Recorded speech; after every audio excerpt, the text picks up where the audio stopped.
nama saya Darvin dari kelas 1 BUML. Saya ingin bercerita sedikit tentang Siddhartha Gautama. Siddhartha Gautama atau Buddha lahir sekitar abad 4 hingga 6 sebelum Masehi di kerajaan kecil yang terletak di bawah kaki gunung Himalaya, tepatnya di Lumbini, Nepal. Ayahnya Raja Suddhodana adalah seorang kepala suku klan Sakya. Ibunya meninggal tidak lama setelah Siddhartha lahir. Dikatakan bahwa 12 tahun sebelum kelahirannya, para Brahma telah meramalkan bahwa ia akan menjadi pendeta legendaris atau seorang raja yang agung. Ia akan menjadi pertapa apabila melihat orang sakit, orang tua, dan orang meninggal. Karena ia termasuk ke dalam Wangsa Kshatriya, maka ayahnya tidak ingin Siddhartha menjadi pertapa dan tidak meneruskan tahta sang ayah. Untuk mencegahnya menjadi seorang pertapa, ayahnya menjaga agar Siddhartha tetap berada di dalam lingkungan istana, sehingga Gautama hidup di lingkungan kemewahan. Seorang pangeran dari sukunya dilindungi dari dunia luar, diajar oleh para brahmana, serta dilatih dalam bidang penahanan, keahlian berpedang, gulat, berenang, dan lari. Ketika sudah cukup umur, ia menikah dan mempunyai anak seorang lelaki. Walaupun memiliki segalanya, beliau tidak pernah merasa cukup. Selalu ada sesuatu yang menariknya untuk keluar ke dunia di balik dinding istananya. Pada suatu saat di jalan Kapilavastu, di usianya yang berada di akhir 20-an, ia menemukan 3 hal sederhana. Seorang lelaki yang sakit, seorang lelaki tua, dan mayat yang sedang dibawa ke tempat pembakaran. Ada hal yang mempersiapkannya untuk pengalaman semacam ini selama hidupnya. Ia baru mengetahui bahwa semua orang akan menjadi tua, sakit, dan bisa meninggal. Hal tersebut memicu berbagai pertanyaan yang membawanya terus mengeksplorasi dan melihat seorang pertapa yang mengundurkan diri dari kehidupan duniawi dan mencari pembebasan ketakutan manusia yang akan kematian dan penderitaan. Pada usia 29 tahun, Siddhartha meninggalkan kerajaannya, istri dan anaknya yang baru lahir untuk menjadi seorang pertapa dan bertujuan untuk menemukan cara menghilangkan penderitaan universal yang dipahami sebagai salah satu ciri kehidupan manusia. Simak juga mengenai sejarah patung Buddha tidur, sejarah Candi Sewu, sejarah kerajaan Mataram kuno yang berkaitan dengan penyebaran agama Buddha di zaman lampau. Kehidupan pertapa dan pencerahan selama 6 tahun berikutnya, Siddhartha menjalani kehidupan pertapa dan mengambil bagian dalam prakteknya, belajar dan bermeditasi menggunakan ajaran berbagai guru spiritual yang membimbingnya, yaitu pertapa Alara, Kalama, dan Udatta Ramputra. Ia belajar cara baru untuk hidup dengan sekelompok yang terdiri dari 5 pertapa yang kemudian menjadi pengikut berkat dedikasi yang sangat tinggi. Ketika jawaban untuk pertanyaannya tidak juga muncul, ia mengandalkan usahanya menahan rasa sakit, rasa berpuasa, hingga hampir kelaparan dan menolak minum air. Apapun yang dicobanya, Siddhartha tidak dapat mencapai tingkat kepuasan yang dicarinya.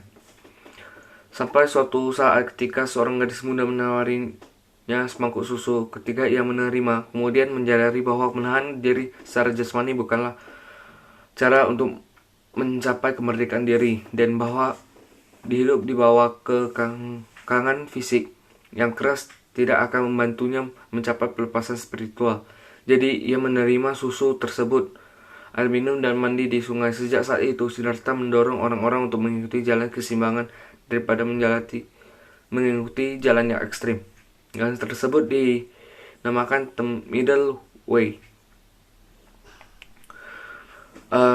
Berikut dengan sejarah penyebaran agama Buddha di Indonesia. Simak juga peninggalan kerajaan Majapahit dan peninggalan kerajaan Sriwijaya. Kemunculan Sang Buddha. Sejarah Buddha Gautama mencapai waktunya. Untuk satu malam, Siddhartha duduk di bawah pohon Bodhi, bersumpah tidak akan bangun sampai kebenaran yang dicarinya datang, dan bermeditasi sampai matahari terbit keesokan harinya. Ia tetap di sana selama beberapa hari untuk memurnikan pikirannya, menelaah seluruh hidupnya dan kehidupan sebelumnya di pikiran.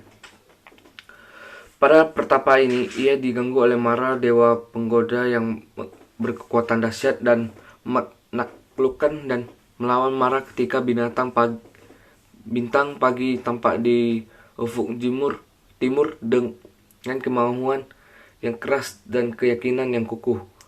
Sehingga pada saat itu ia mencapai pencerahan sempurna dan menjadi Sakya Buddha. Ketika tepat pada waktu bulan purnama Siddhi di usianya yang 35 tahun di bulan Waisak.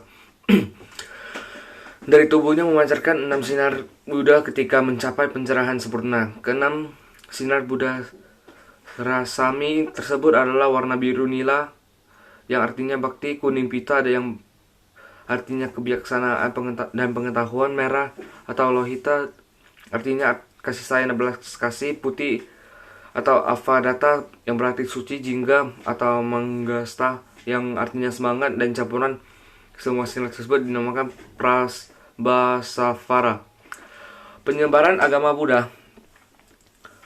Sejarah Buddha Gautama kemudian mendapatkan gelar setelah mencapai pencerahan sempurna, antara lain Buddha Gautama, Sakyamuni, Tathagata, Sugata, Bhagwava, dan masih banyak lagi gelar lainnya.